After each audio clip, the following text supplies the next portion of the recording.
Check, check, check.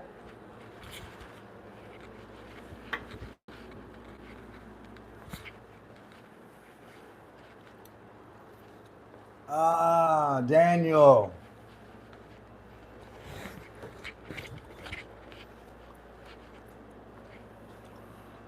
Hold on one second. Ah, this is feedback. All right, so because it looks like Daniel and Chardonnay came in at exactly the same time, I think I have to award a point for each of you. And Ruiz, you're third. So no dice. Oh, no such thing as saying time. Daniel said it. He wants the points. He's gonna get them. You're right. Got to be fair. 4-4.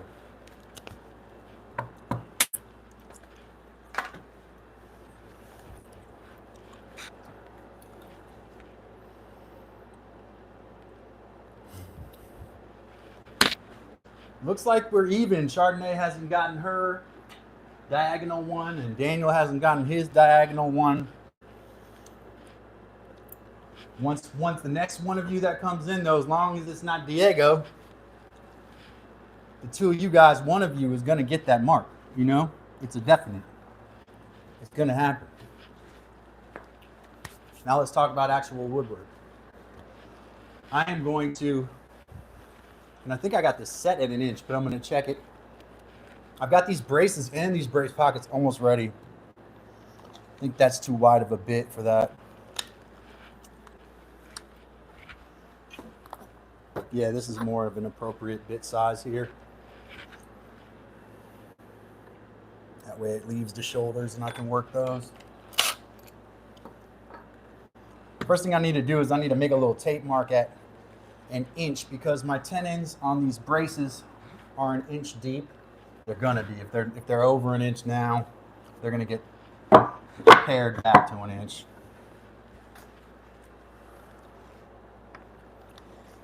I do not have a website, Fahad. Welcome. We have a website for our candles. We sell candles and soap and stuff, and we have a website for that. All my links are in the link tree. Everything I've got is over there. Welcome.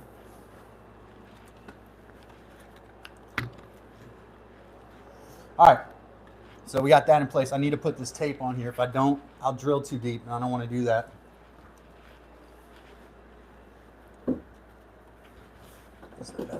Painter's tape, masking tape, probably the best option.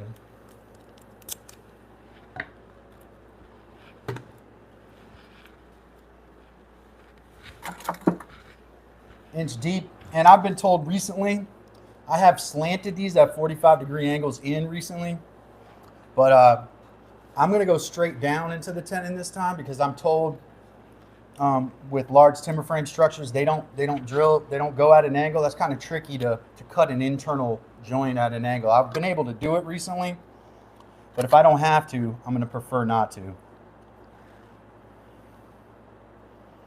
All right, that's at 1 inch right there. Can y'all see that? Set these braces down.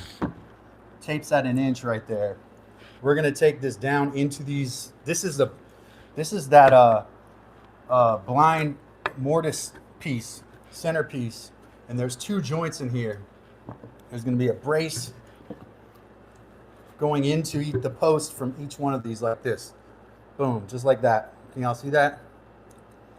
And so what we got to do is we got to cut brace pockets in here, and they got to be pretty precise. A little worried about the length of them, but we'll get that right too.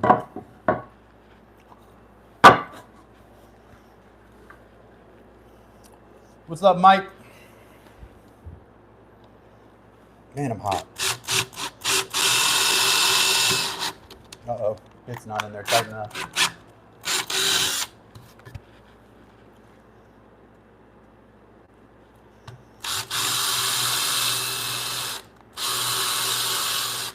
I'm gonna go down just to where that tape is. Kind of similar to what we did last time. A lot of repetition. It worked really well last time. We got nice clean pockets, so That's a little bit off center. Kind of hard to do it at an angle like this. I want y'all to be able to see. I looked at my lives, and when people can see like this, they generally like it better.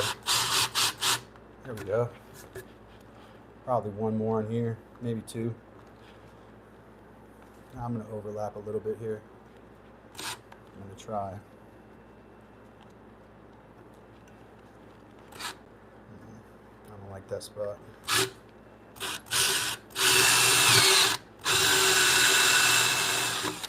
All right, let's try to squeeze one more on here.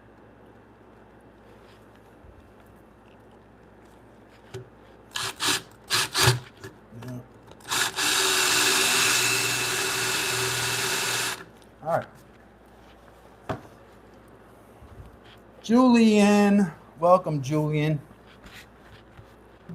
My boy.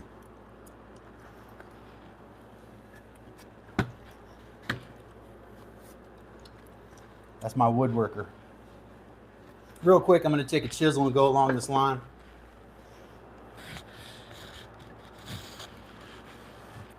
I'm going to use the light mallet. Put a stop cut right here for one. It's maybe a little wide.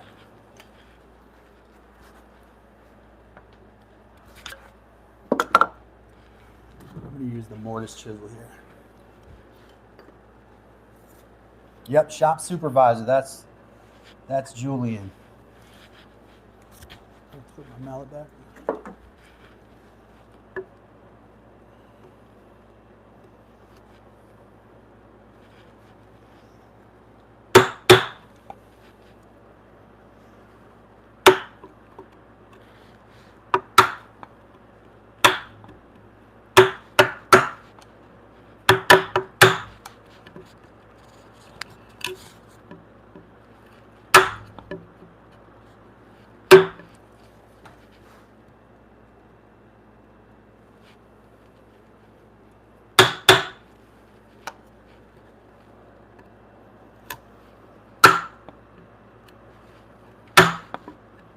See how that splits? I don't know if y'all can see that, but when you go up that grain with the side of a mortise chisel, it will take a lot more than you bargained for if you're not ready for it.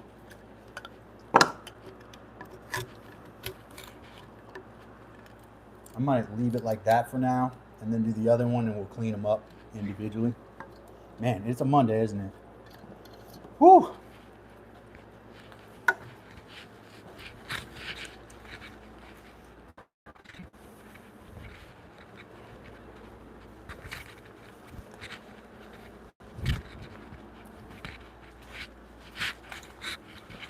Hot here in Dad's workshop. Sorry about that, folks. You have an anonymous benefactor. That is great.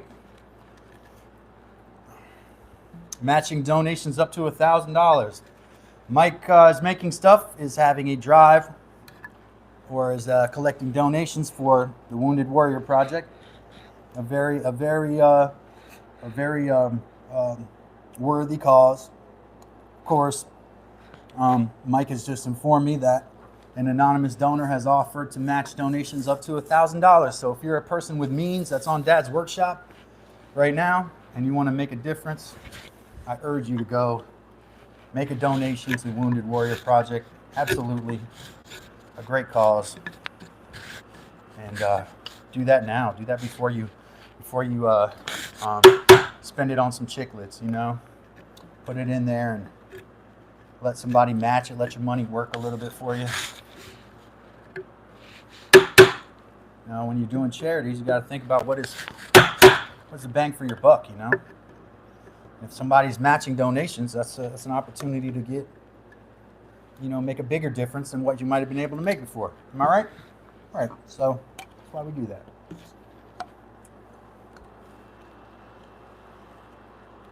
They probably do. They make a lot of money. I would expect a company like that to do that if they started. They're such a rich company. I mean, those liquor companies, they have a lobby. They're so rich.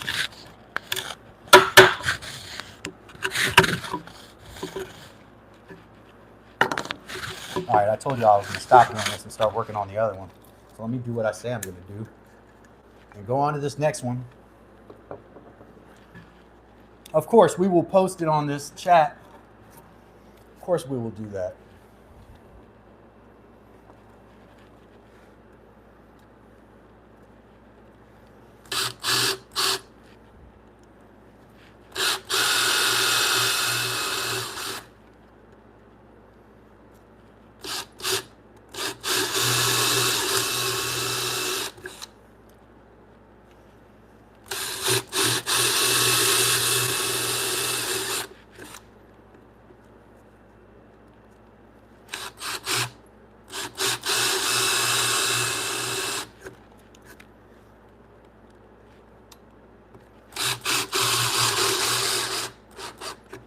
And one more here.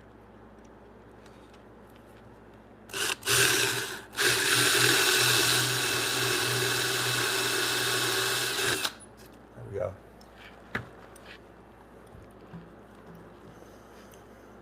Appalachian wood. Somebody who has not Appalachian wood. Welcome, welcome, welcome, welcome, welcome, Appalachian wood. We're going to have to talk about pitch recognition in the overtone series today in this live. Nah, for real though, Appalachian wood's got great content. Check that stuff out. Yeah, I don't have any hand drills, no owls, you know, no extra tools. We're a new channel. I don't have all that fundage, you know. Plywood, welcome plywood. I'm gonna y'all at Appalachian wood over there. Yeah, they got options. They got options. Wood owls and huge pieces of timber. I'm not jealous at all. I'm not jealous.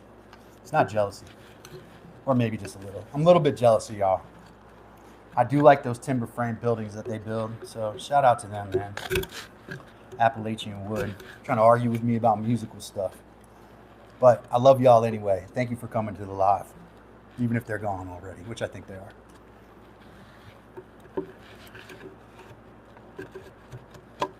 Unless I'm getting Appalachian homestead and Appalachian wood confused.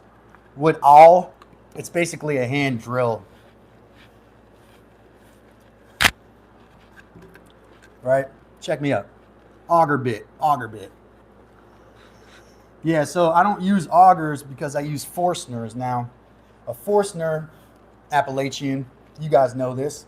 A Forstner is going to take out a uniform piece of wood, whereas an auger bit, if I don't cut stop cuts along the edge, the auger bit's going to want to split through.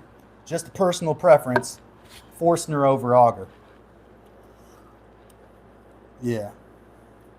I love their channel, guys. I'm glad you guys are here, man. Wish there was a little bit better audience for you. First day y'all came. But yeah, we do pretty well here with lives, you know. Y'all got great videos, though. I love it. Keep it up. I'm always watching them. I watched one this morning when I went on my run with y'all. What did you have in that video this morning? It was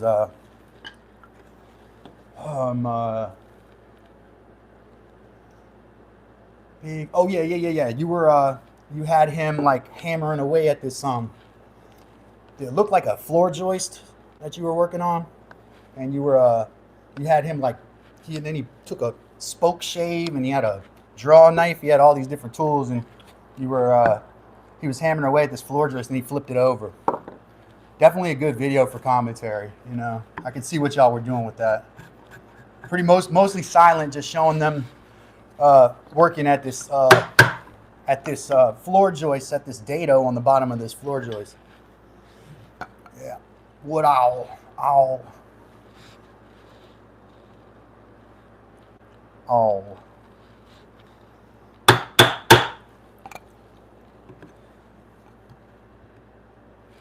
I believe that is a name for AWL, is an old name for a woodworking tool, though, because there's an old whatchamacallit,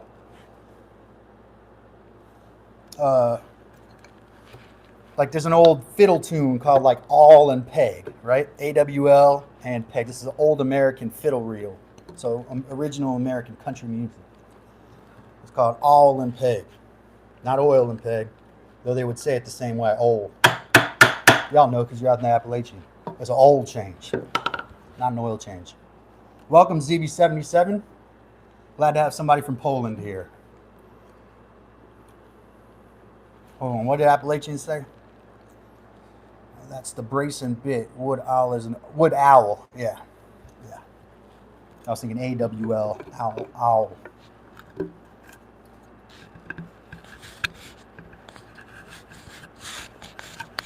Pleasure and very, very honored to have Appalachian Wood and anybody else who's in the chat today. Chardonnay, friend of the program. Daniel Gandara. Mike is making stuff. Plywood. I already said Chardonnay. Of course, Daniel Gandara, friend of the program. And my son Julian, if he's still in there. Fahad, appreciate you coming for the first time. And I think there's one other person. Wet Noodles, welcome. All these folks. Welcome to the chat. Welcome to Dad's Workshop. Working on these two, these are two brace joints here. It's going to be diagonal braces. This is going to be one here. This is going to be one here. They're both braced to the post. And let me talk about math for a second. Real simple math. I'm not going to talk complex math. To get the hypotenuse of a triangle, what you do is you take the quadratic formula, and so I'm not going to get into all that. So basically, these are 25 and 7/16 inches long from end to end. The brace tenons are 3 inches, give or take, 3 inches. And so my brace pockets, the way that I cut these, just so you can see, I had to make these special because I cannot do what they call it, an open face brace. Maybe Appalachian Wood can help me with this. An open face brace is where you have a brace that's cut and one half of that brace is actually chiseled away. Most of the braces like Appalachian Wood and them are doing, the tenon is going to be like centered, but there is a way to do open face braces when you have less support wood, or you have more joints in one spot of a piece of support, support member. So on the body of this bunk bed, what I have is open face braces holding the long members. And then these are traditional. And I tried to, remember, I didn't have plans for this, so I had to come up with this myself. What I decided was I would do a 1/2 inch housing on each side, right? Support wood. And then the center tenon is a 1/2 inch. That's enough support wood to stop that racking, the racking forces. I know because I've jumped all over my bed. It's kind of a touch and feel kind of situation where it's a tactile thing for me. Will this support what I'm trying to support? And so I think it will. So AF Mud, welcome. ZB already shouted you out, but welcome also. Will this support what I'm trying to support? And so we got a 1/2 inch. It's going to be cut off each side. You can see I shaded it. And then this will be the tenon. I would pull one out and show it to you from the other bed, but I don't think that's worth it.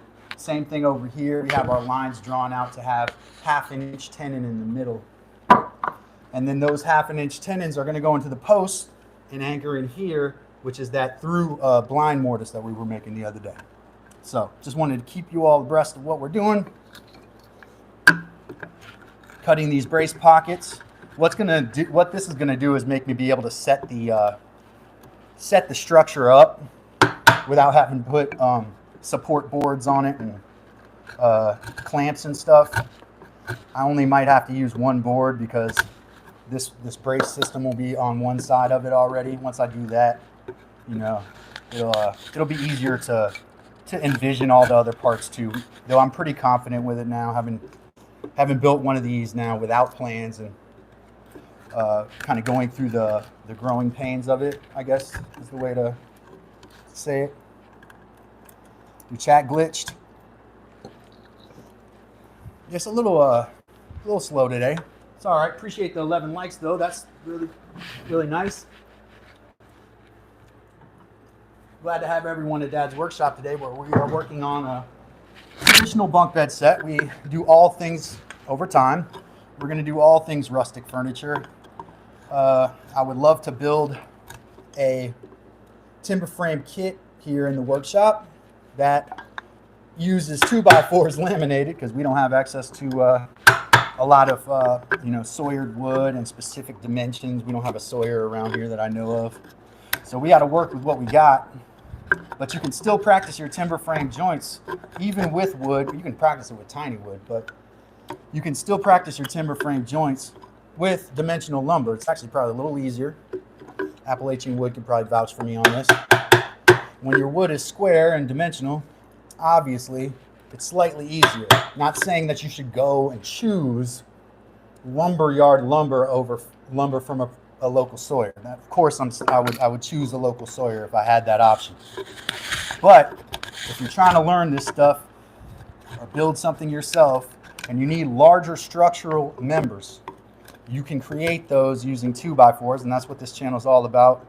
Trying to build pretty rustic furniture with low-cost materials, basically. So thanks for coming to Dad's Workshop. Monday's a little slow usually. We pick up on Tuesday. Wednesday we get momentum, and then Thursday we're usually rolling, man. Thursday we are usually rolling. Robert G, welcome, friend of the program, Robert G.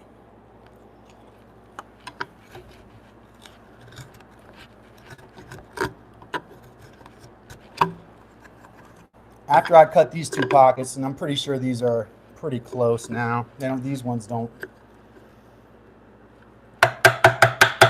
Next thing I'm going to work on is the braces, and I have the brace pockets for the posts laid out already. My expectation was really to only get through some of this today, not all of it. So we probably won't see the braces in the pockets in the posts. That'll probably be finished by Wednesday, I imagine. I'll do a little work on my own. Dad Carves, welcome, welcome, welcome. Appreciate you being here, Dad Carves.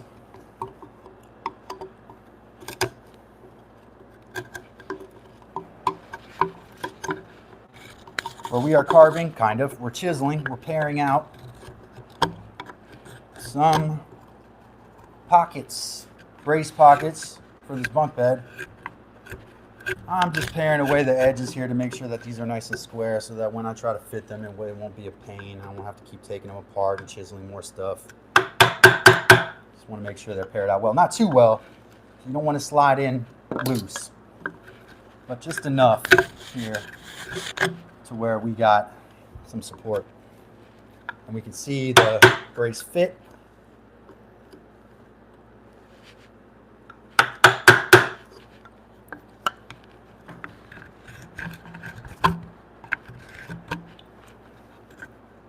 Now, obviously, you can see that these braces meet kind of close to each other, maybe 3.5-inch gap between where these braces meet. And so I had to come up with a size that I thought would not, because if these were even closer, then we have less support wood. This wood in the middle is creating, we have this connection of strong wood across. If I was to put these too close to each other or make these open face, I feel like that wouldn't work.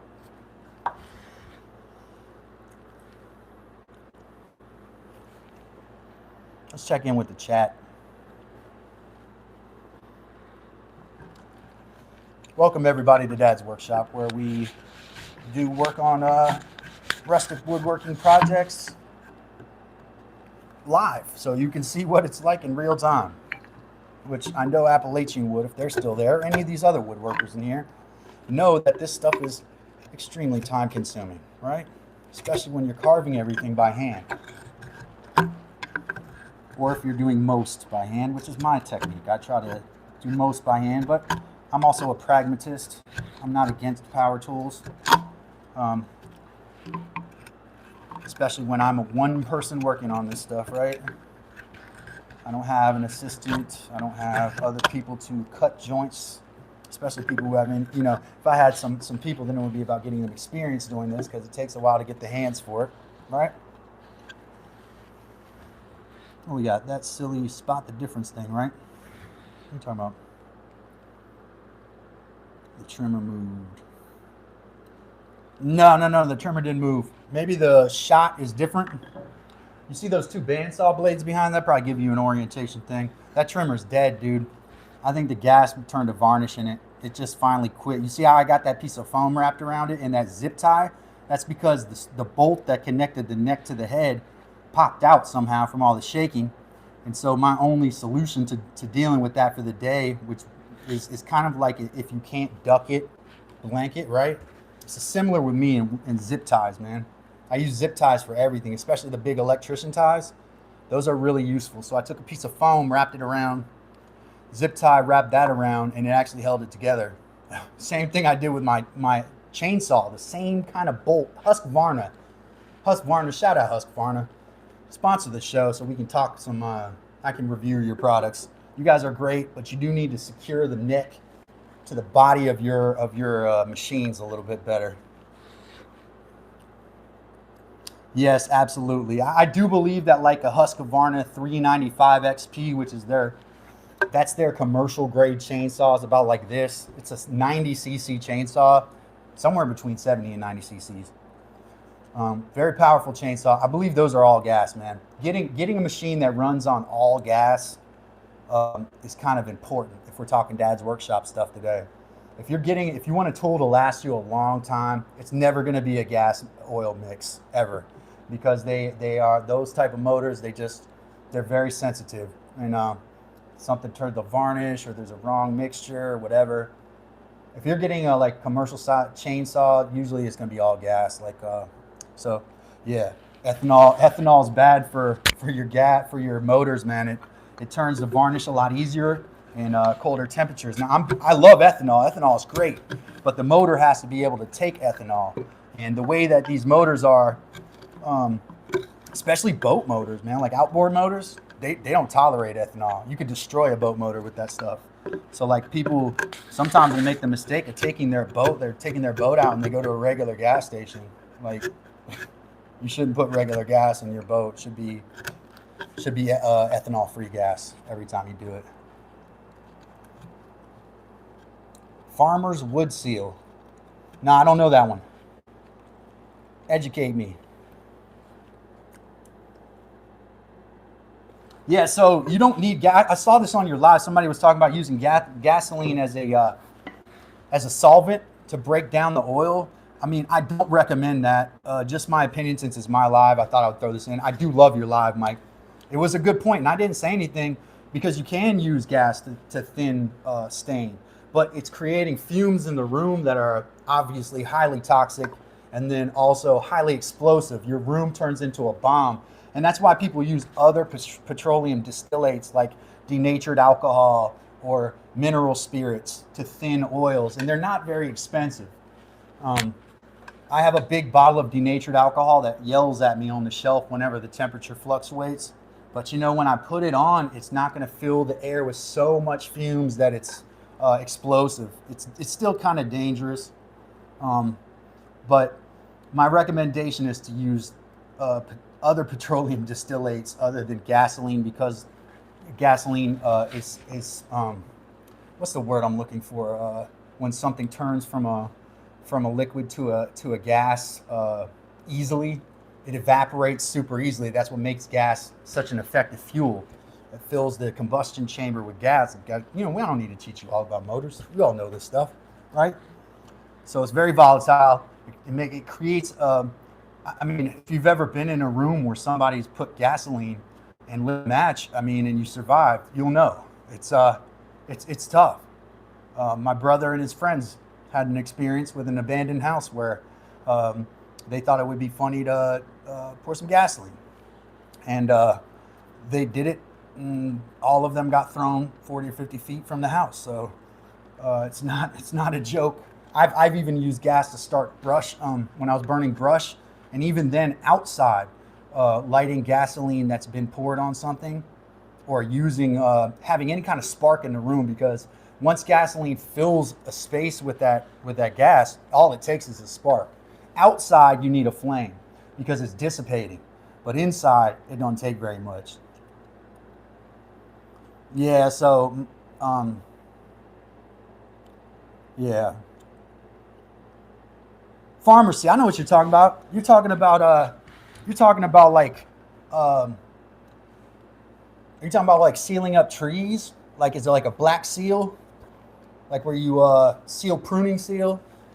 Because we're talking about diesel fuel. Definitely my dad told me, you know, I didn't grow up on the farm like my dad did. But my dad grew up on the farm, and his thing was that they used to blow tree stumps out of the ground making nitrogen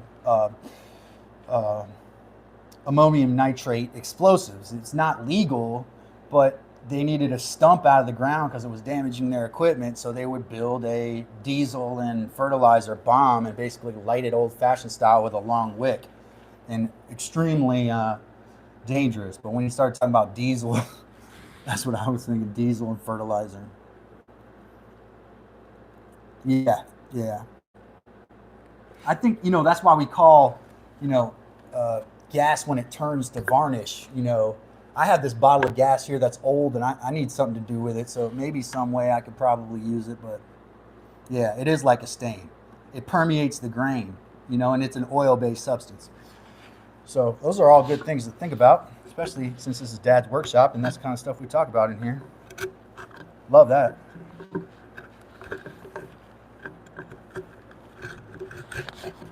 But welcome to Dad's workshop. If you're new here, please click the subscribe button, drop a comment, join the Discord. Check out Mike's thing, make a donation to the Wounded Warrior Project. There's a guy who's matching donations right now. You got to get that link from the chat. If you're a person who is of means and wants to make a donation, this person is matching donations up to $1,000. And of course, we always want to contribute to a good cause, and I want to do my part if I can. So here we go. We got this thing in place. One of these is going to be here. One of these is going to be here. Now I'm looking at these joints. This one's maybe a little long. This one's definitely a little long. I'm going to shave this one from this side here. When I cut it down, I'm going to cut this from the back side, I think. But first thing I want to do, I'm going to go ahead and shave the waste off of these using a saw, like that little saw that my viewers got me. Thank you so much, ZB77, for being here. We appreciate your time. Definitely subscribe, and we'll hope to see you back again. Thanks for dropping a comment. Appreciate it. Love that. Appreciate you.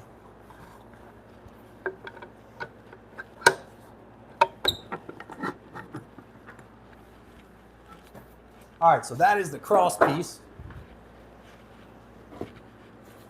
And this is going to be fun because we should be able to swivel this so I can do this properly now.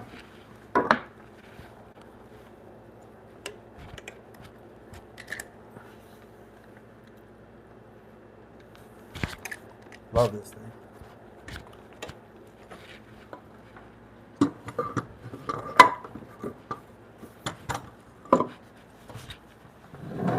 Move the bench a little, but I think of the best way you all can see, probably like that. And I'll just move the camera slightly.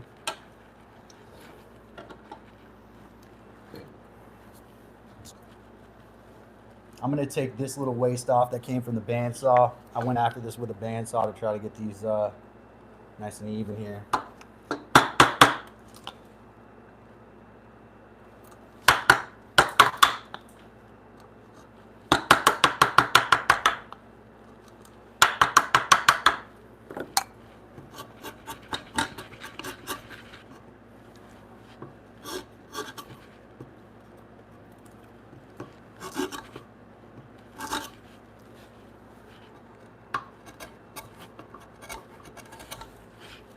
Needed that out of the way so I can do the next part.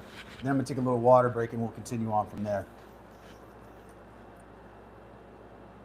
Yeah, I mean, this thing is really, really cool.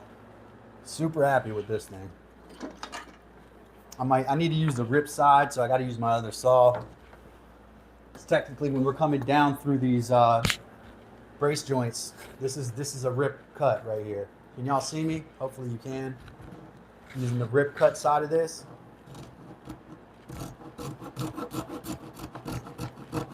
Oh, let me move this screw gun off the table so it doesn't fall.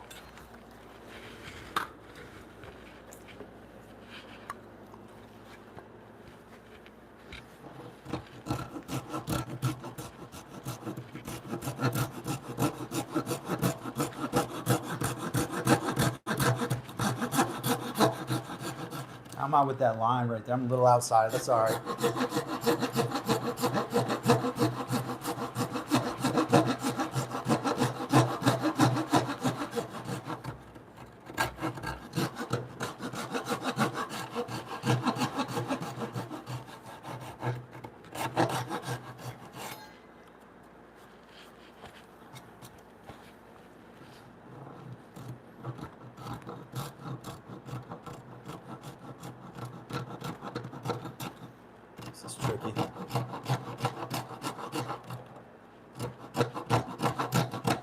little raised area on here, making this a little trickier.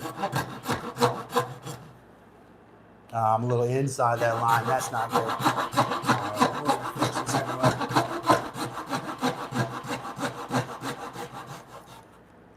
Yeah, bro, that's not good. Probably has something to do with this knottage I've got over here, but I got to start a new line. Notice I tilted the saw. I had to try to start a new line here. That gets a little tricky, man.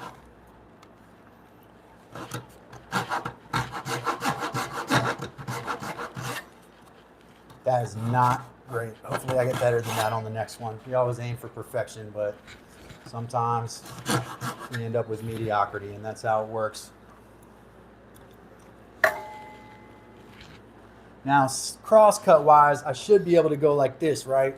But I don't know that I want to do that. I might chisel that out. The tenon is the middle. That's why I can't really make it too small here. I don't know how well I could cross-cut this direction like this. I don't think it would be very accurate. Maybe I could do it.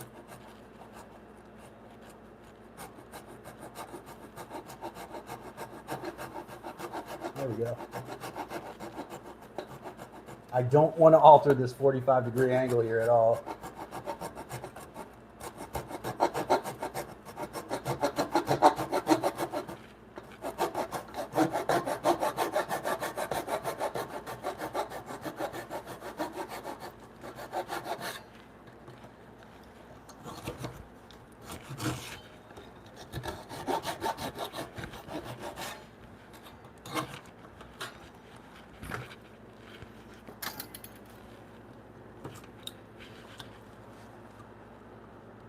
This is gonna have to be cleaned way up.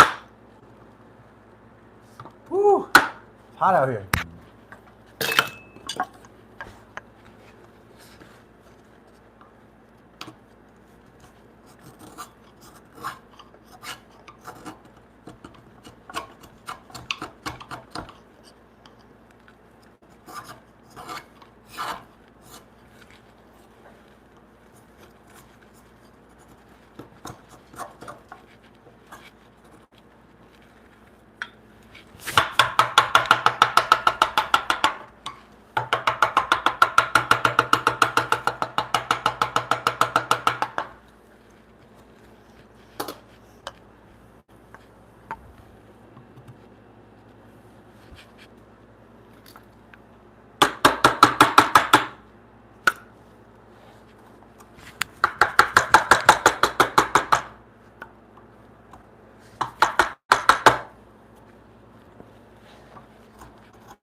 Boom, boom, boom, boom, boom.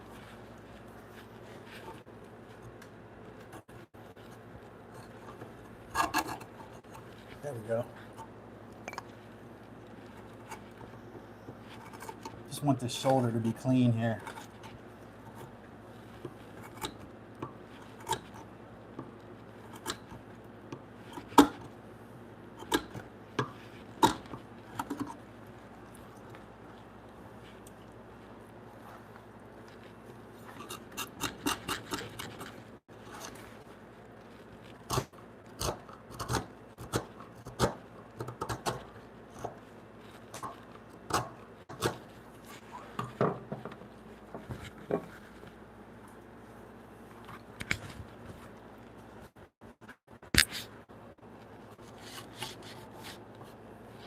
All right, so we're about halfway through this end of this joint. So what I'm gonna do is a quick water break, bear with me. Get a sip of water and I'll come back and work more on this 3-inch tenon on this brace. This is Dad's workshop. Palato. Yeah, I am shaking the workbench. There's a lot of force going into that chisel. Also, I tell everybody, my workbench is on casters, and that's why it slides. It probably wouldn't move at all if it wasn't on casters. I set it that way so I can move it around. This is more of a studio than a workshop, believe it or not.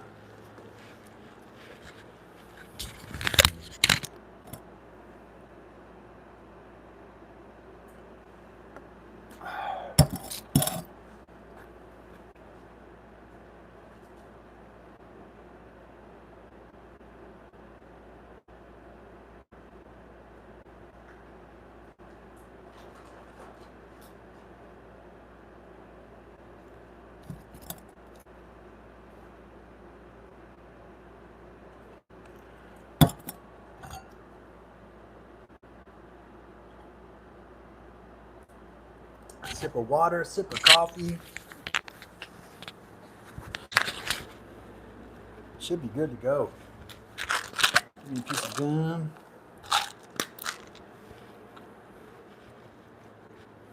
All right. Welcome to Dad's Workshop, where the bench is sometimes shaky. But information is only rarely shaky.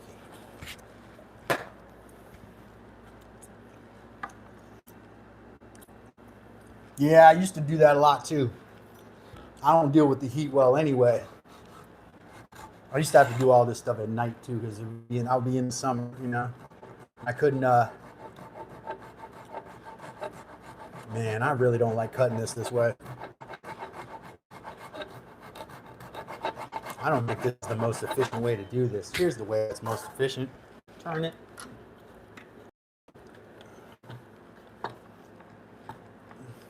How do I figure this out? And no, we're gonna rotate this thing, tighten it, open it, and do this downward. Let gravity help us a little bit. Y'all saw what I'm working on. That was the most important part. Now it's about getting this other side cut straight. That was a bit of a test of myself there. Can I cut this thing from the side? And I've done that before, but it's a little bit dangerous and a little tricky, so I don't recommend it. If you can cut downward, that's going to be the best.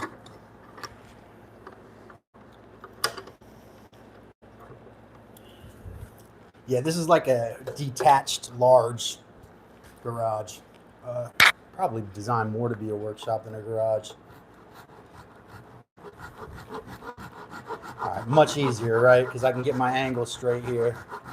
I want 45, exactly 45 degrees on this. Also got to keep checking that line to see where I am. Don't want to cut into the tenon. What I do is usually go down like this and then I go back. Notice I'm switching sides because I got cross cut and rip cut here.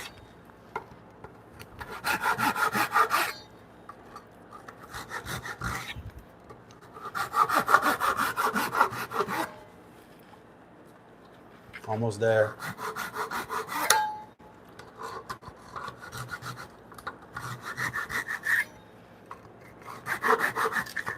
Gone.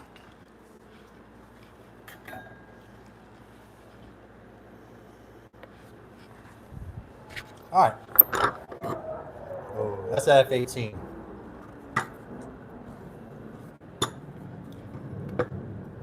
There's our tenon. A little bit of damage to it.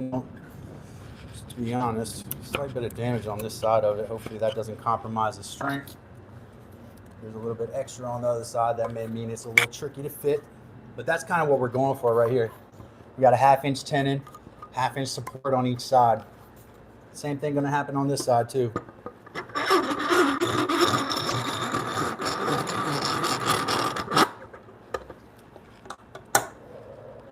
There it is again. F18.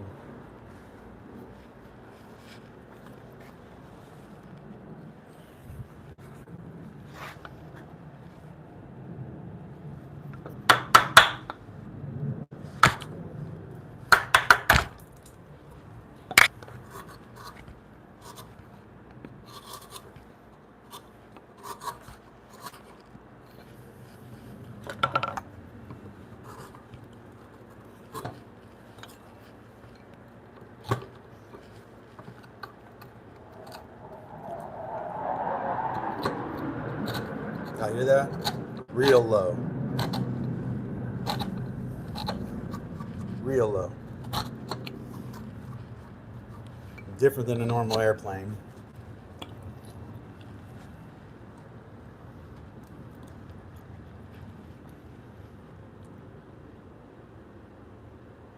So drill holes in the stump with like a Forstner bit, and you can put fertilizer in there, any kind of animal manure, anything that's going to pick up fungal activity, right? So probably some sort of grain, oats. Soak some oats in some water for a couple days. Throw those on that stump with the holes drilled in it. Let the fungal culture start to grow in there. Fungus is your best friend when it comes to getting rid of stumps. Fungus can knock that stump out faster than sometimes, man, peeling those things out of the ground will destroy vehicles when you could probably use fungus to your advantage and rot the stump out before you could pull it out. I've actually destroyed full four-wheel drive vehicles pulling stumps out. I had someone wanted her stump gone so bad. They were like, you can use our truck. I hooked this chain up. I got the chain under this stump and around it, and it destroyed their transmission. Destroyed their transmission. Not my fault. Told y'all I shouldn't do it. Yeah, big jets or fast jets. All right, so we got that down. Now, I kind of want to test this one, but I'll go ahead and cut this one first. I think these are going to have to be sized down a little bit. Let me do what I did on the other one and cut. Looks like I need to pare away some on the top here. But I want to cut down through this side.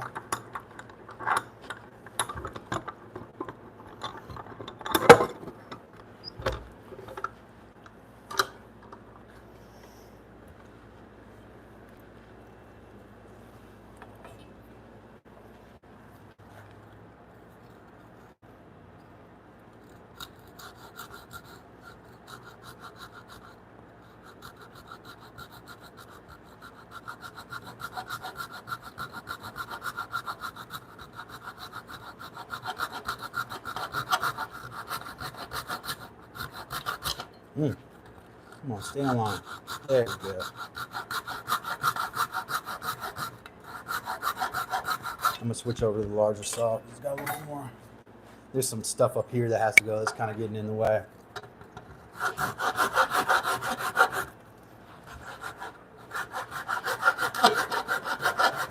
Am I close to the cut line now? Can you see? Maybe I zoom in so y'all can tell me. I think I should probably, yeah, I'm gonna cut that for now. I'm gonna flip it over to the other side while I got it like this. Oh, I don't have a line on there. So what we gotta do in this situation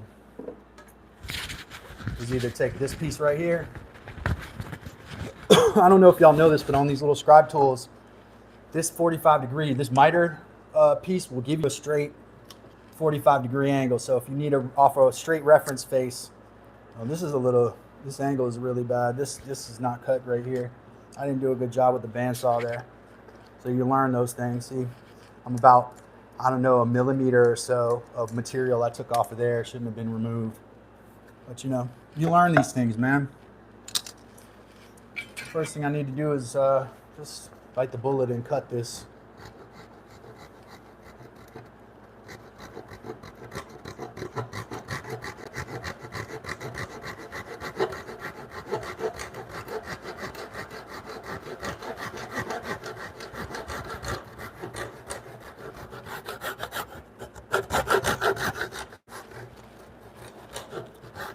It's definitely not going to be as pretty. You find yourself, you make some mistakes. It happens, you know.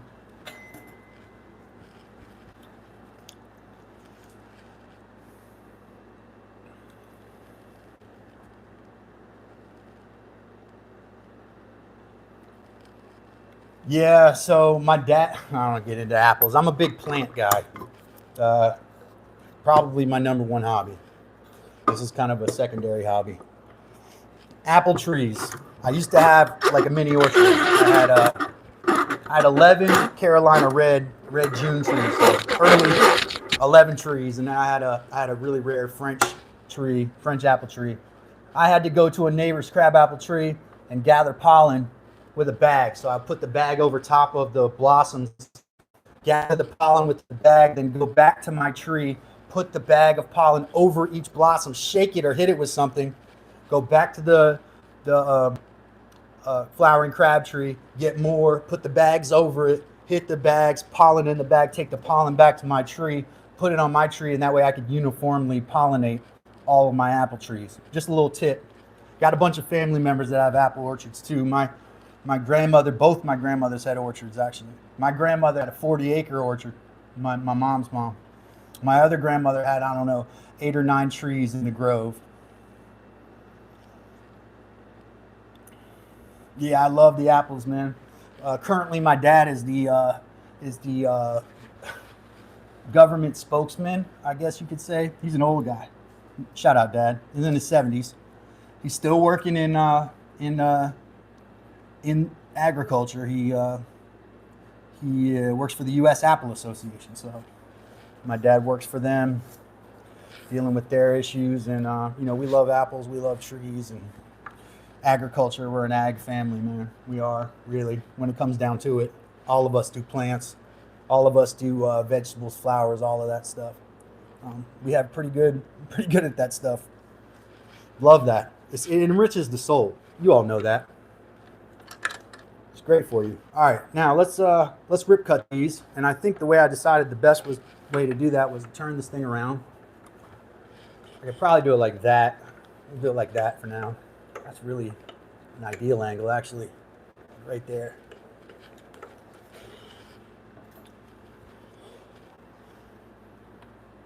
We are currently in North Carolina right now.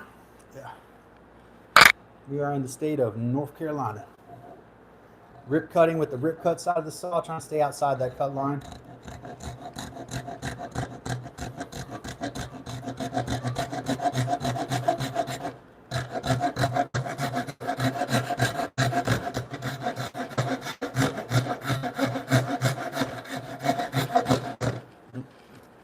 Tighten this thing a little bit. Always secure your workpiece. Gotta secure your workpiece.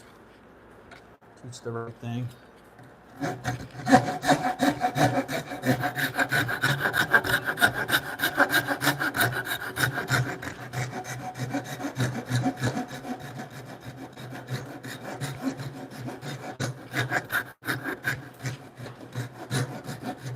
Backside. There we go.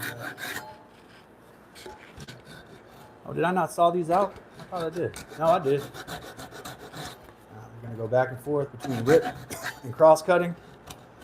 Somebody before asked me why I don't do these with a saw, so here you are, me doing it with a saw. Because I didn't feel like it at the time, probably. Plus, I had a bad razor saw. The Apple State, is that Washington? Or New York. New York and Washington produce the most apples of any state in the United States. Washington, by far, I think, is the most. It's either Washington, Michigan, New York, Pennsylvania, or Washington, New York, Michigan, Pennsylvania, I believe, in terms of apple production.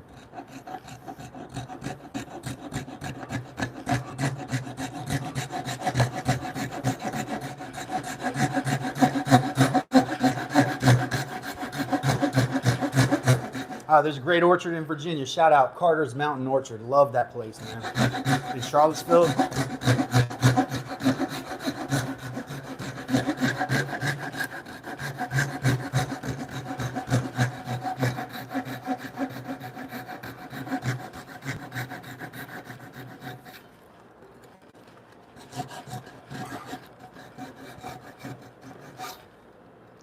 Kind of have to backhand it like this because I'm right-handed. This would be a left-handed type of deal right here.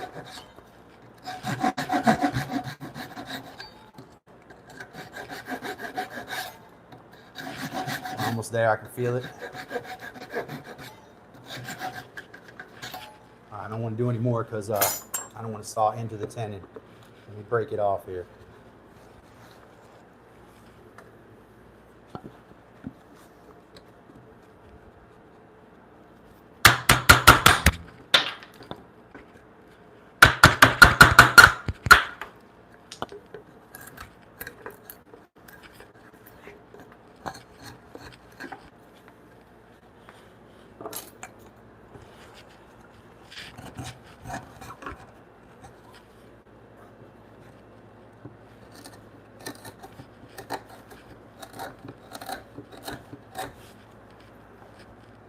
Sometimes I like to like chamfer these edges on the fronts of these braces anyways, because where they lay against the brace, I don't do like a housing recess, so they have to sit really tight in there.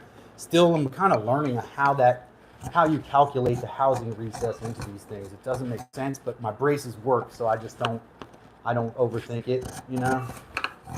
It has to be calculated into the equation, the housing, and so I haven't quite figured that out yet. It's a little tricky. Probably need a class to do that. I've never taken a class in this.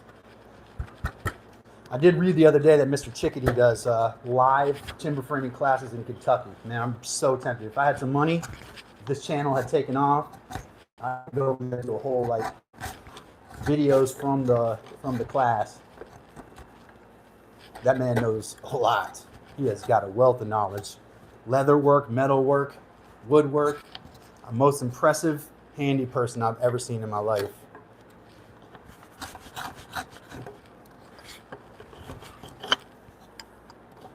As I've said before on this channel, Mr. Chickadee, definitely huge inspiration, man. It kind of tells you that you can do anything you put your mind to. I mean, he shows you that.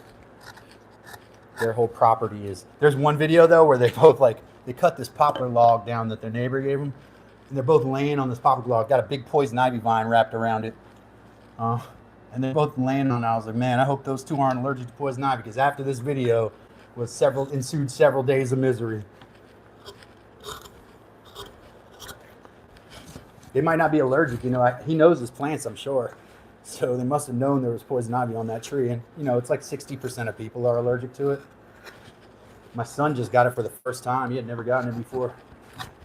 And you've been in woods, it gets you, man. If you mess around with it, it becomes worse. It becomes worse. It's a sensitizing agent, so you get it, and you get poison ivy worse forever, so you got to stay away from it. I know that plant really well because all the times I've gotten it, you know, in my eye and my face. Terrible, terrible poison ivy.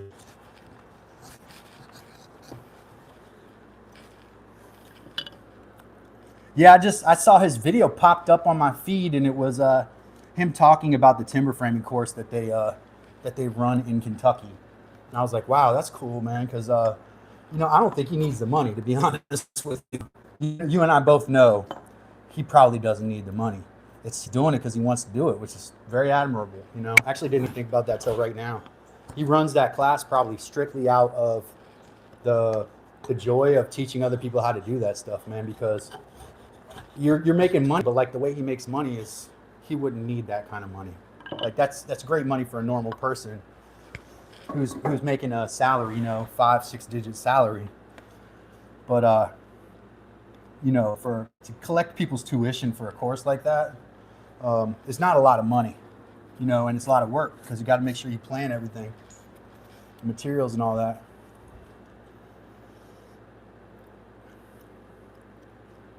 Yeah, you can graft on.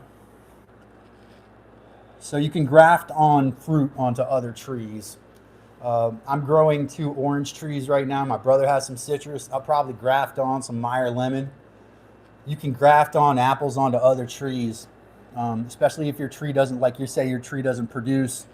Take some other varieties of apple trees and graft those onto your tree, and then they should pollinate each other. It's a little bit of work, but it works. And you can graft peaches too. You know, I think pretty much any fruit. It's like any plant, almost any plant can be grafted like that. And you can end up, it'll pollinate itself basically. You end up with a tree that produces more because it's getting multiple pollinations. And usually apples, like a lot of fruits, respond better to pollination from multiple sources. Like they produce more when they're pollinated by more sources. That's just what I've read. I don't know if that makes sense. Have to get my dad or one of these other plant scientists on that.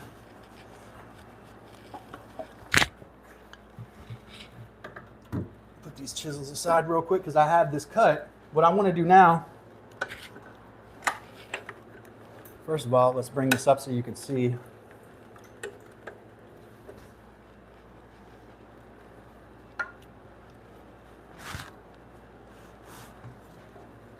Oh, I don't want this. I want this.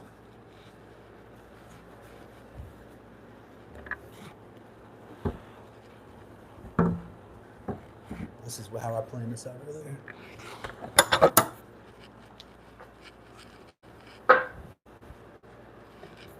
Oh, I don't have the other brace pocket cut, but we can see if it fits in the main. I have to cut the brace pockets in the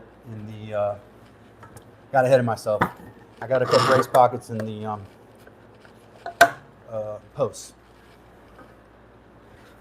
All right, so one of these, I got to pick which one is going to be. You see that tenon's a little bit long, so I'm going to trim it down.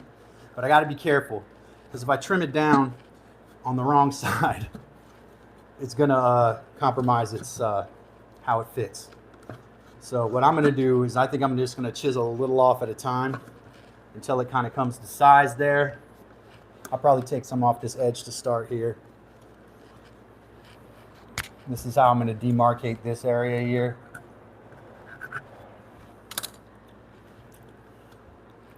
Yeah, we'll just trim. It looks like it fits really well, so all it needs is the back end trimmed off.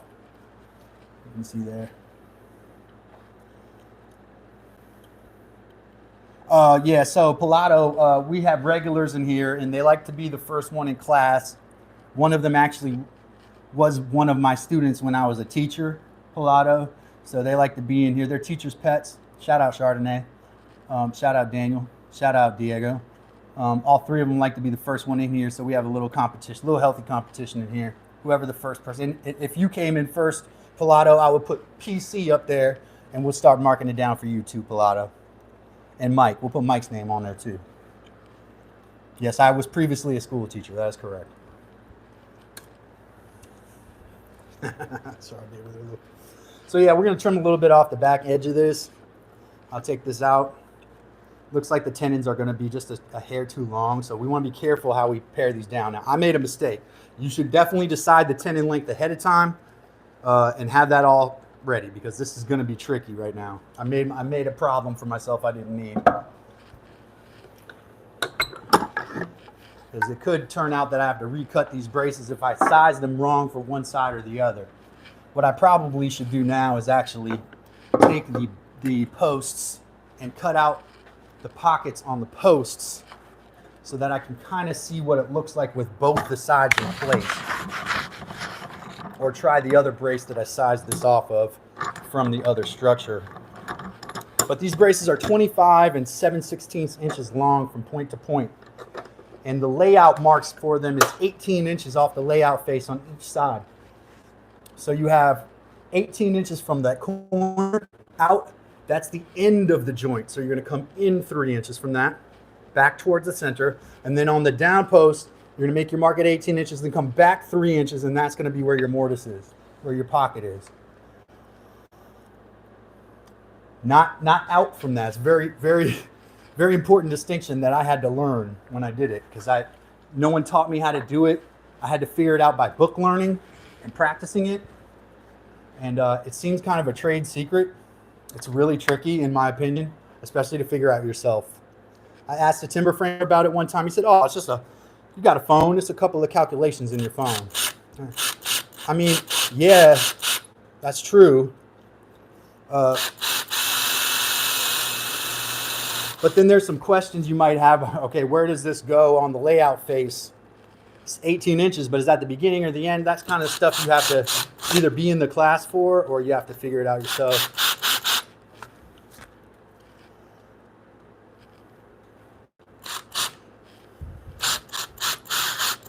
That one was a little off center, wasn't it?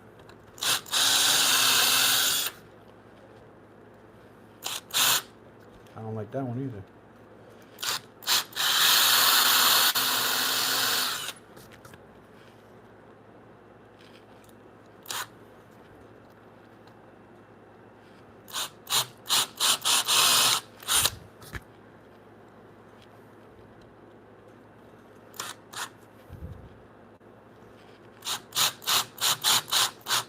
All right, 1 inch deep. That's what we need.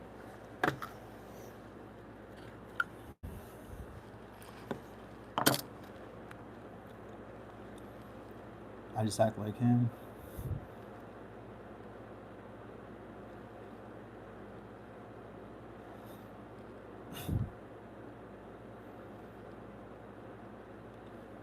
What's wrong with getting a B, man? A B is good. Ain't nothing wrong with a B in Spanish. Spanish is hard.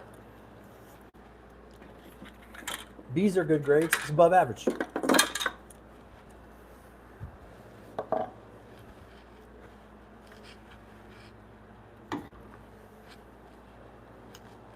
That's about the right width right there.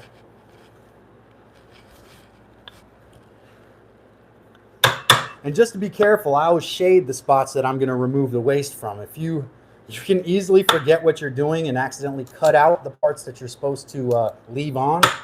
So just sometimes making a little shade of pencil mark on the part that you're gonna on the waste that's going to be removed is important, because in your, I don't know, with my ADHD, man, I'll forget what I'm supposed to be cutting out, what I'm supposed to be leaving on, and so I have to like make stuff idiot proof for myself, man. That's just how I have to do it. Just to accommodate my own.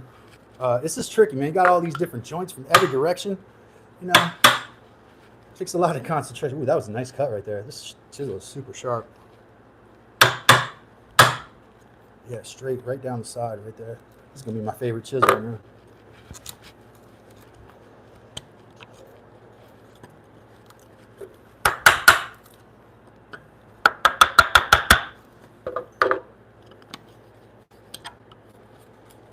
And if you shave these pockets a little bit to the left or the right, and then the brace doesn't go in right, it's such a pain, because then you got this thing wanting to go at an angle. You've got to keep shaving at that. It's just, you know, it's a little bit tricky to do these things. But remember, like we said before, when you're making a piece of heirloom furniture, you just keep that in mind, that the time that you're spending to make this piece of furniture is worth it, right? It's worth it, because you're going to make something beautiful that's going to last, and people are going to appreciate it for a long time, you know? I've definitely felt that for other pieces of furniture that I've had that people have used for years and years. And I felt that sense of accomplishment. It's a really nice feeling when someone uses something that you make. All right?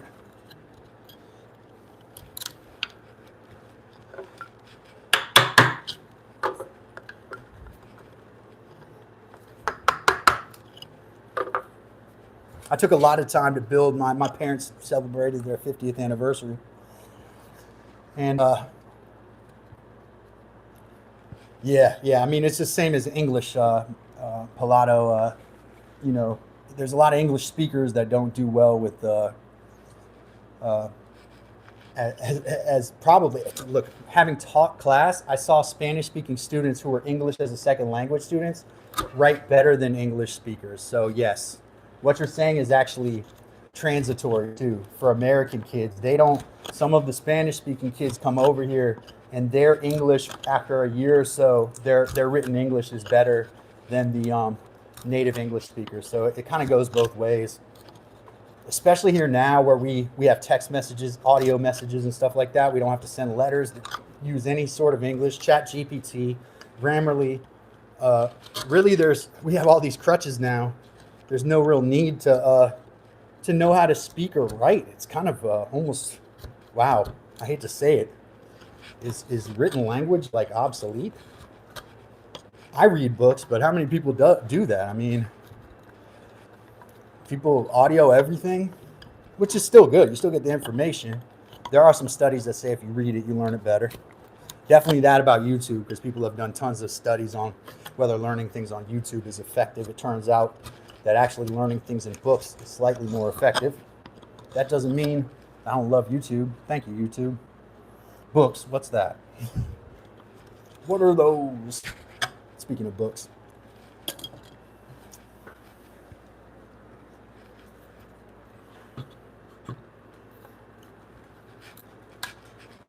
That's really tight though, isn't it? We don't want to split. So we got to soften it up a little bit. That fits like a glove. It's just the right size. Just needs to be hey, that's good, man. None of these kids write in cursive anymore. They could, if I wanted to write a secret note to another teacher, all I had to do was put it in cursive. They couldn't understand it. I could have written anything on it. Like if I wanted to pass some information to another teacher that I felt like was sensitive and students would pass it around, I could just write it in cursive, send it with a kid, And it could even be a non-trustworthy kid. They just couldn't read it, man. They could have handed it to another kid and they wouldn't be able to read it either. Pretty crazy. Like a different language to them. Kind of is a different language, you know. Look at that. Just look at the Arabic language without the, when it's not connected, the letters don't make sense, right? That's kind of like the way cursive is.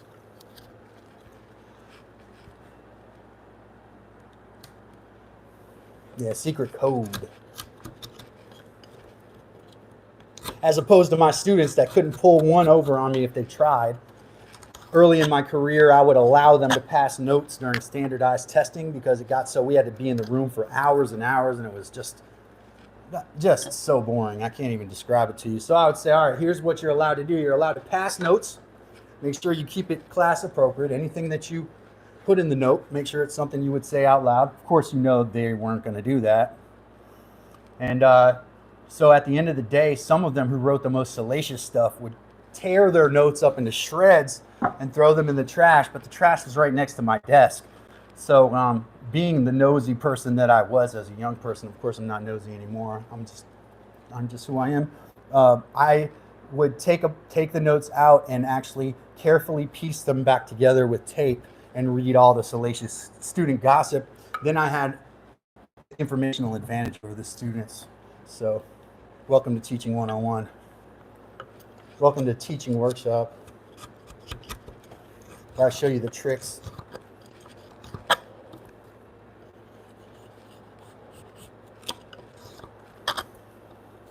Here's another trick. Dylan here? Welcome, Dylan. Dylan in here today? Dylan from Dylan's Workshop? Hey, man. Welcome. Welcome to Dad's Workshop. We're working on corner braces right now. Timber frame corner braces. And that's what this is right here. But it needs to be sized a little better. I got to take a little more material out or off of this tenon. And I'm not going to take it. I don't think I'm going to take it off the tenon. Let me try this though. I'm going to sand it a little bit. Seems just a smidge tight is all. I don't want to force it in there. Because if I do, I could split this bit of support wood here, which I should probably show you, right?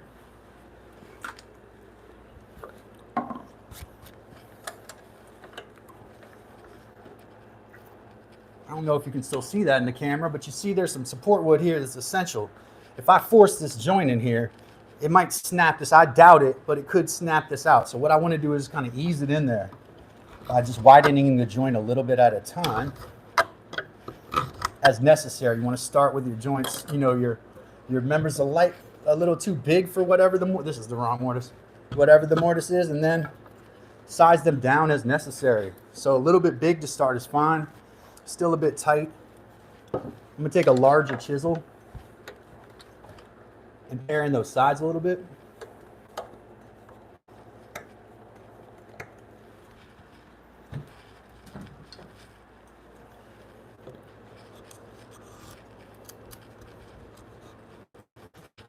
Like I said, I'd rather take this from the tenon, but I don't know if I should take any more. So you kind of got to balance off when you're taking too much from the mortise or you're taking too much from the tenon.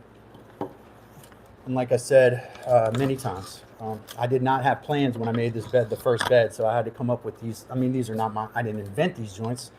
I'm just using established joints from the timber frame manual, but I had to figure out which ones were appropriate, then size them correctly, which was very tricky. Very tricky for my brain. There we go. And that's about the right fit right there. You see how it's holding up? I mean, it could go down further to the shoulder there. But that's like for me, just saying for me, with my level of expertise, it's not too bad. The next thing to do would be in this piece right here. Oh, we have it. So I don't know which side. This looks like, yeah, this is the right side here. The next thing is sizing this, right? This is tricky, dude. So it looks like I'm gonna have to, cut the end, probably the end ½ inch off this tenon to get this tenon in. That's kind of what I thought would happen, but it can come off one tenon and not both. So it'll be less tricky. So we'll go ahead and do that. We'll take a little bit off the end of this tenon. I'm going to say, get my ruler here. Looks like almost exactly one. Well, nah, not 1 centimeter. Let me try to be more exact about it.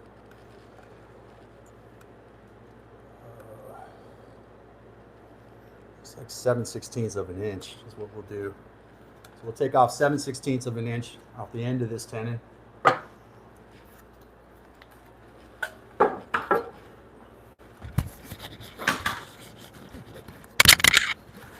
Sorry for hitting the microphone, folks. Use my handy pencil here. 7/16 right here.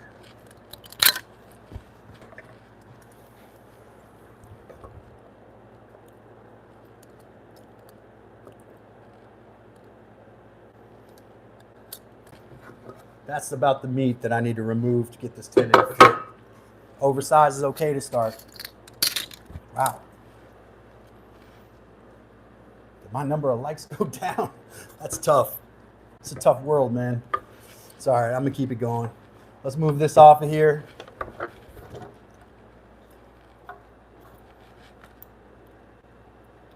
Delan, right? Delan? Not Dellin, right? It's Delan. Delan. Delan. Tell me if I got it right. You still here, Delan? Is it Dellin or Delan?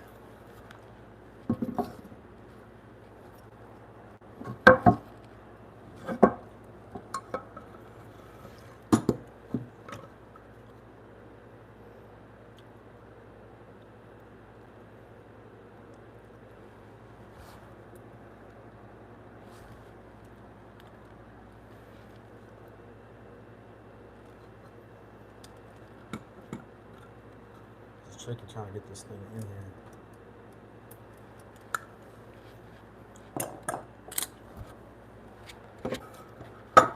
I'm just going to take this little bit off here.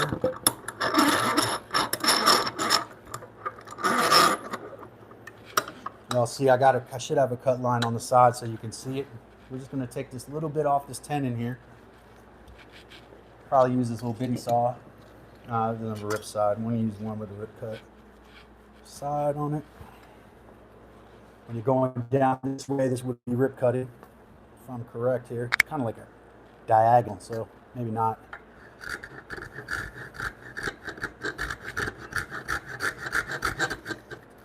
Nah, that's going to be cross cut.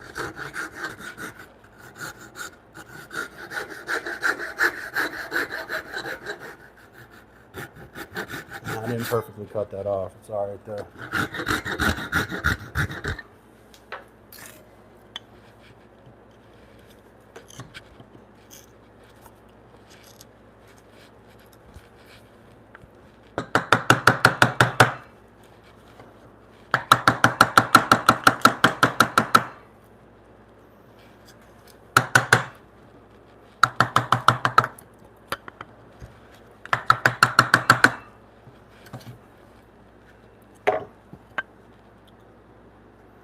Anybody correct me on how to say Delan?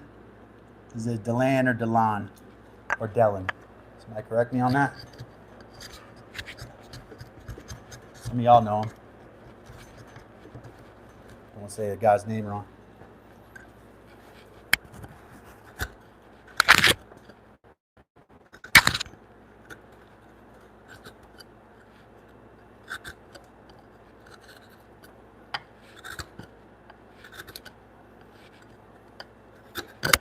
I think that's going to fit now, guys. Let's try it. That was pretty easy.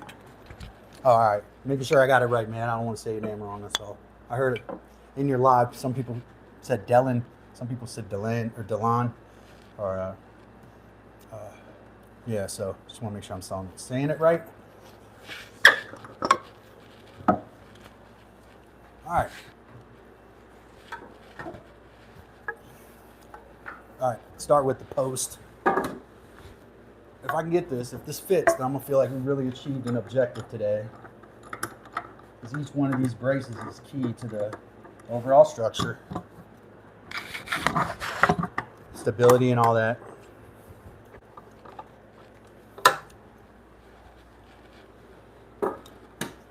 We got this blind mortise that we built the other day, and I want to make sure I'm putting the correct one in. This one has no mark. That's the correct one. Let me scoot it over closer to this fulcrum.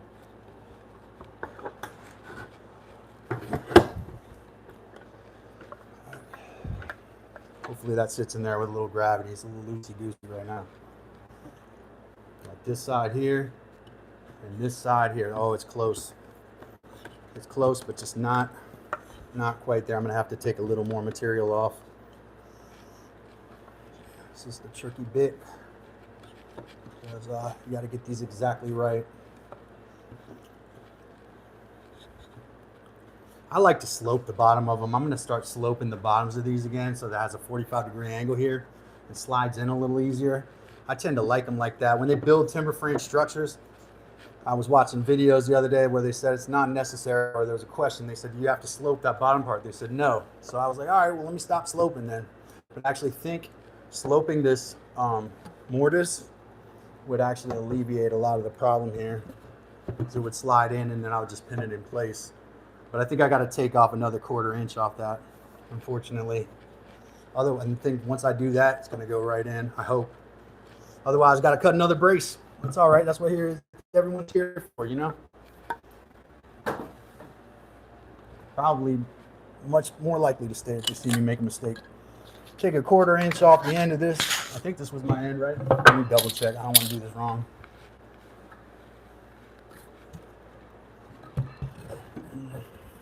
Make sure that's the right one. And then this is fitting in fine, though. Hold on. This might have been that. Oh, okay. Never mind.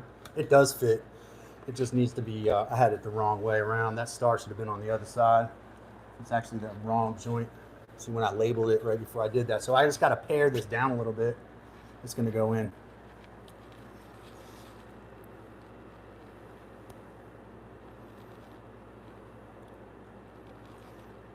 So then Abuelo is, the new Abuelo is Raymond Patterson.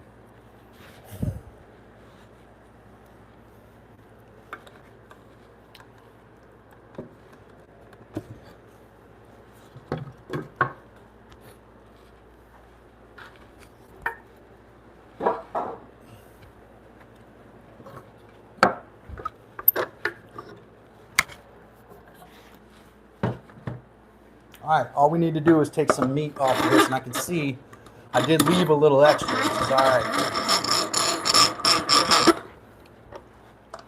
I'm just gonna take a real sharp chisel, which I've determined is pretty much any one, but this one is really sharp right now.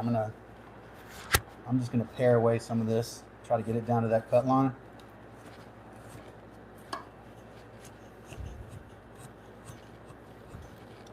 I want to kind of take evenly from both sides if possible. I don't want to take a lot either. I think it was just a little bit.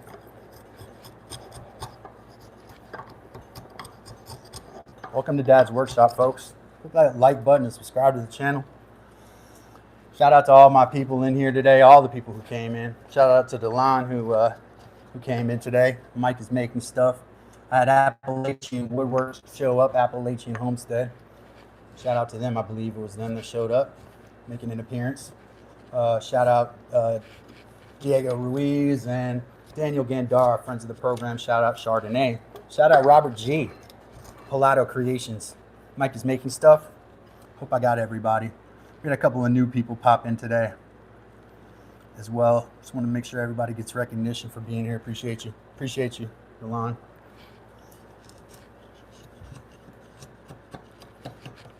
Oh, just a quick shout out for Mike, since I don't have anything else to say at this moment. I think Mike was talking about the Wounded Warrior Project, and they have an anonymous donor. So if you're here, and I got a few people here right now, they're collecting donations. These gentlemen, Mike is making stuff, and you see in the chat, and his friends are collecting for the Wounded Warrior Project. You know, yeah, it's a good time to do that any time of year, but we're around Memorial Day. You know, it's a good time to think about those folks who have served. And so if you want to make a donation, remember he has a anonymous donor matching up to $1,000 in donations. So here's an opportunity for your money to go a little distance. Check that link out. Heather put it in the chat. It's for a good cause. You know, if you are a person of means and want to see your money have some mileage and go to a good cause, that's where you go. These guys are honest guys, and their hearts are in the right place here. So just wanted to put that in there.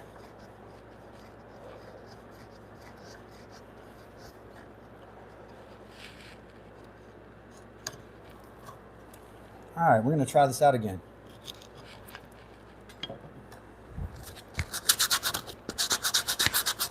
Get this little sand, not chamfer it, but just get it a little softer on those corners so it doesn't want to bite so hard on the land.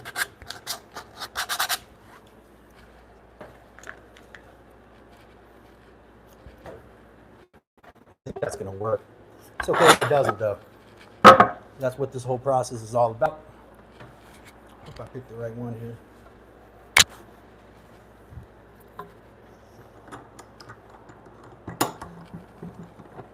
So if you take a stud and you divide the width of it, that is the skinny side, by 3, you have a 1/2 inch. So if you're trying to come up with a solution where you have enough tenon, a 1/2 inch is really a good enough tenon for almost any kind of support, in my opinion. You have to run it through some stress tests, but my instinct tells me that 1/2 inch tenon is pretty good. So any kind of design you want to make, you're going to split it into 0.75 inches and 0.75, or split that thing into thirds, and the middle is a tenon, and that's what we're doing in this case.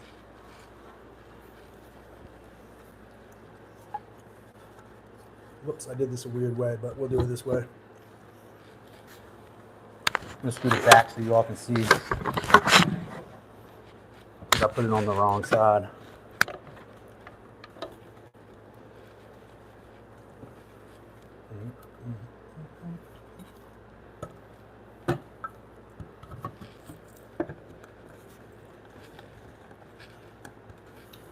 Because I didn't take anything off of that. I'm surprised by that a little bit. All right, well, once more.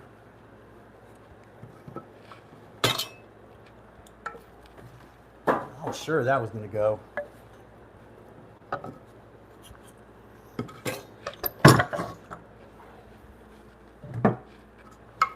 Same thing. I'm not going to do it more aggressively this time because it's probably even less. It felt like exactly the same that time, but it's not. I maybe should go after the mortise if this one doesn't work and thin that up, because this tenon is about as skinny as I want it to be. I don't really want to take any more off of this, so it may just be that the mortise needs to be adjusted.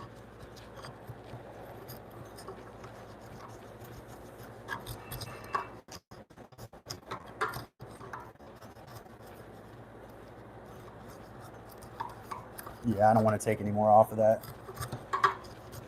I'm just going to shade this side a little bit, get it to that. I have a little pencil line showing here.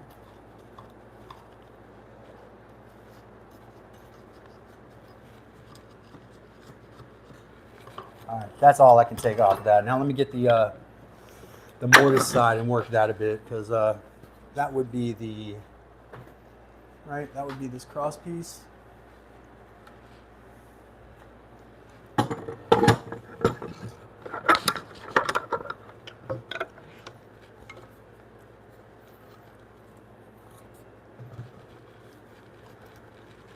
Yeah.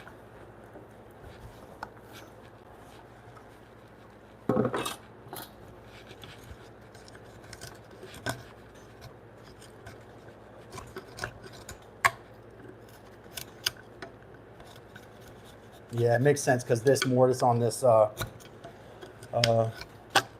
tie beam here, this is the smallest, it's from the small side. It's the small side tie beam. I can tell I haven't worked this mortise much at all, and that's probably what it is. Other than drilling it out and chiseling it, I didn't do much work on it. Ooh, it is hot outside. I'm getting used to it though, man. I'm acclimating to this stuff. I'm gonna be good to be able to do these marathon streams pretty soon. Just gotta, muscle through it.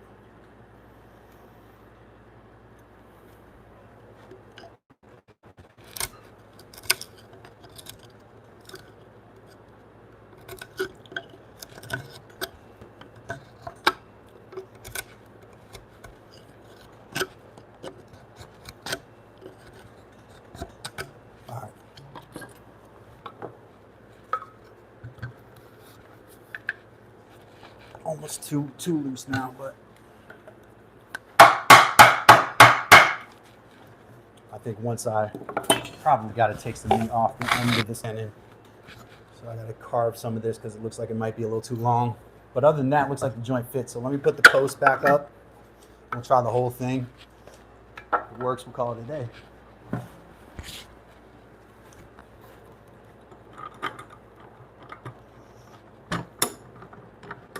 Oh, someone asked me a while ago, what did I teach? I'm sorry, was that Pilato who did that? Pilato, as they phonetically spelled for me. I taught music. Yep, I was a music teacher. I taught piano before that.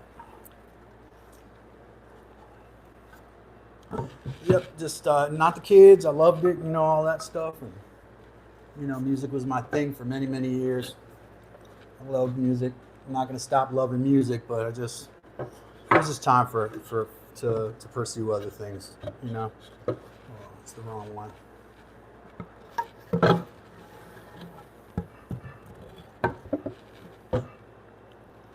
No, that was the right one. It should be like this. Boom. Like that. Now I'm somehow, I know what I got to do. It's the wrong, see, I'm switching joints here. This one should be the one on this side.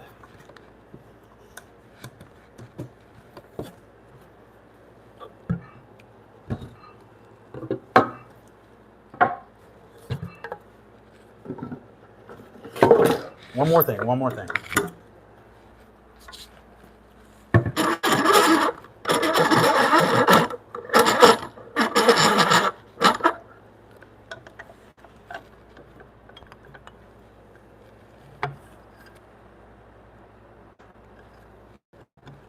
Where are you? Cover keyboardist. Mike, I had no idea you tickled the ivories like that. Wouldn't have guessed it, man. But you know, you always tell me stuff, and then I'll be like, "Oh, man, Mike's a man of the world, dude."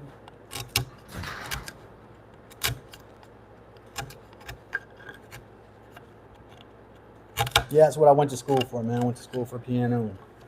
I actually thought I was in school for music business. Was going to be wanted to be a A&R person, believe it or not. That was where I was headed. Had a job guaranteed to me at Arista Records when I graduated from school. And because I somehow ended up in the wrong major, that fell through, but also the person who promised it to me, it was their boyfriend who worked at Arista, and the relationship didn't pan out. So it didn't happen, but actually that helped me get into school, that connection. So I have no regrets. Probably better that I didn't come into a lot of money as a young person, considering my habits. So that part of it, you know.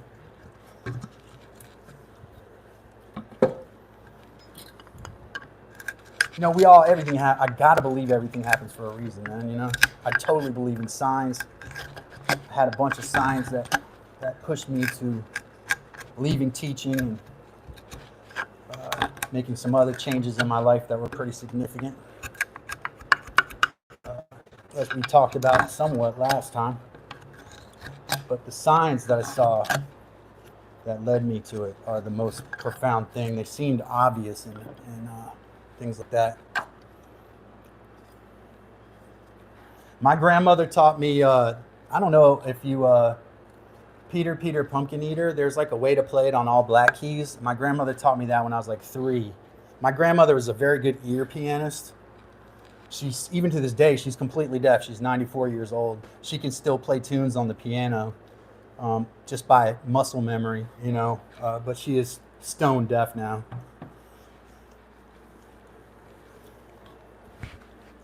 But it's interesting. My grandmother taught me my first stuff on the piano too. And they had an accordion laying around, so she taught me how to play stuff on the accordion too.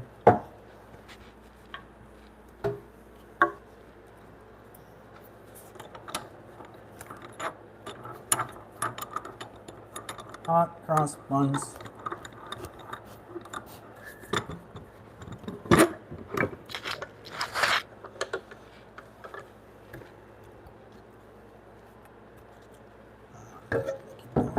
Orientating it wrong.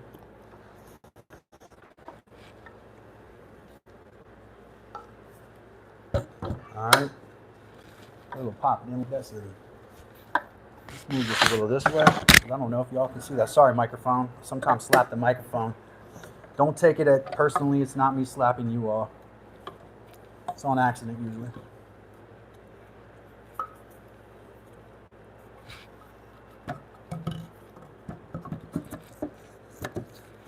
Oh, there we go. I mean, as far as the layman, good enough for government work, right? Mission accomplished and all that. Boom. I know it looks simple and ridiculous to do this, but this is like, this right here, like the key thing in like timber framing. Looks like maybe I'm a tad short on this joint, but I'm gonna get it. I'm gonna size it a little bit. Looks like maybe it's not 90, so I'm a little bit concerned about that. But in general, not bad, and that's the general idea. So if I have to resize some joints or whatever, make new braces, I'll do that. Got to be square. So yeah, I appreciate that, Mike. I appreciate everybody being here, Mike and Delon. Miss Heather always running the show well. Chardonnay. Shout out Robert G. Shout out to Diego Ruiz and Daniel Gandara. I think I got everybody. We had a couple new folks, like I said earlier, but they got shout outs. And if they'll be back again next time, hopefully get another shout out. Also, Appalachian Woodworks, Appalachian, those folks. Appreciate them stopping by. Plywood, shout out Plywood. Pelado, shout out. A lot of shout outs today. And I appreciate everybody being here. I love y'all, and I do appreciate the support by the fellow YouTubers coming through and saying hi. That means a lot. Check out Mike's crowdsourcing for Wounded Warriors. Check out all these folks' channels. They all have great content. Love y'all. Hug somebody. Do the next right thing. Take care.